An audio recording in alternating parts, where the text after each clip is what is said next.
สวัสดีค่ะวันนี้เราจะมาทำเมนูข้าวผัดเขียวหวานไก่นะคะ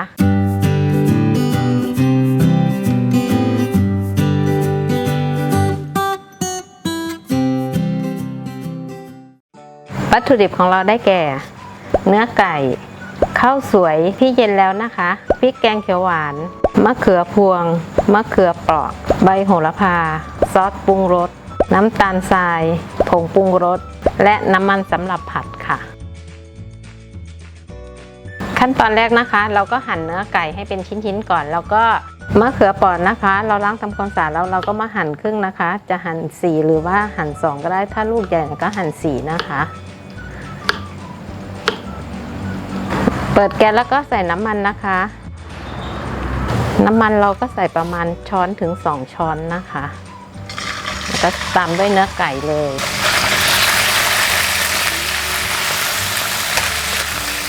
ผัดเนื้อไก่พอให้สุกนะคะก็ตามด้วยพริกแกงเขียวหวานค่ะ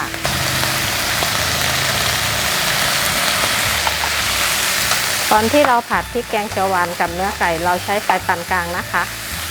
ผัดให้เครื่องแกงหอมเลยตามด้วยมะเขือนะคะที่เราหั่นเมื่อกี้ค่ะ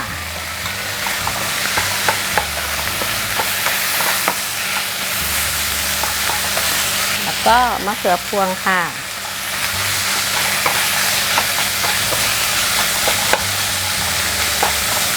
ตามด้วยข้าวสวยนะคะ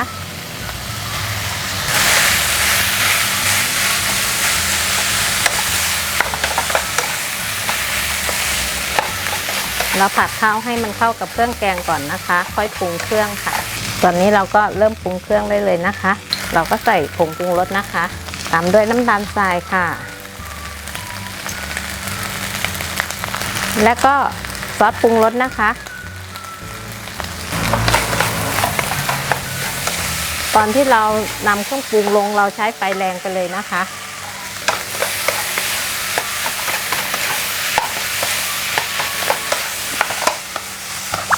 โอ้ยมะเขือพวงกระเด็นเลยพอเครื่องปรุงกับข้าวคลุกได้ที่แล้วนะคะก็ตามด้วยใบโหระพาเลยค่ะเพราะข้าวผัดเขียวหวานนี้ต้องโหระพาเลยนะคะมันจะได้หอมเสร็จเรียบร้อยแล้วค่ะขนาดกินข้าวแล้วนะเนี่ยยังหิวอีกเลยเนี่ยโอเค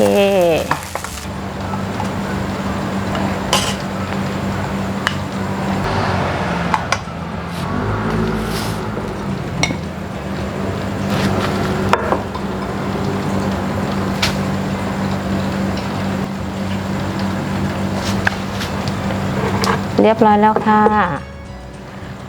ข้าวผัดเขียวหวานไก่ค่ะ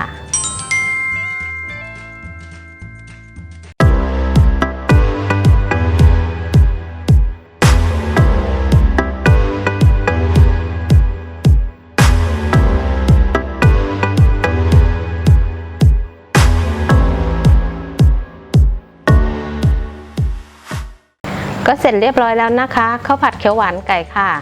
ถ้าเพื่อนๆอยู่บ้านก็ลองทานดูนะคะเพราะว่าปกติเราจะทานแต่แบบเป็นแกงนะคะลองเอาข้าวลงไปผัดกับเครื่องแกงเขียวหวานลองดูนะคะครบเครื่องอยู่ที่ข้าวผัดนี้เลยค่ะถ้าหากเพื่อนๆชอบเมนูนี้นะคะก็ฝากกดไลค์กดแชร์แล้วก็กดติดตามให้พวกเราด้วยนะคะแล้วก็อย่าลืมกดกระดิ่งด้วยนะคะจะได้ไม่พลาดคลิปใหม่ๆที่พวกเราทำออกมาให้ชมค่ะสำหรับวันนี้ขอบคุณมากนะคะสวัสดีค่ะ